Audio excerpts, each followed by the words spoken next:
Invocando a proteção de Deus, declaro abertos os trabalhos da presente sessão.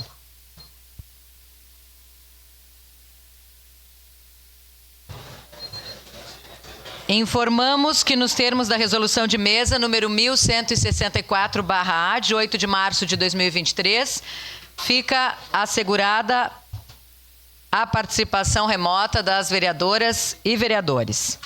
Solicito ao primeiro secretário, o vereador Felipe Gremelmaier, que faça a leitura da nominata das vereadoras e vereadores que compõem a 18ª legislatura, bem como daqueles inscritos no grande expediente de hoje.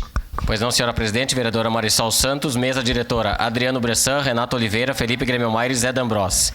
Vereadores da 18ª legislatura: Bortola, Cadori, Camiles, Clóvis Xuxa, Estela Balardim, Fiuza, Gladys Frisso, Juliano Valim, Lucas Carenhato, Lucas Dil, Professor Zanquim, Rafael Bueno, Rose Frigerio, Sandro Fantinel, Scalco, Tatiane Frisso, Velocino Ex e Wagner Petrini.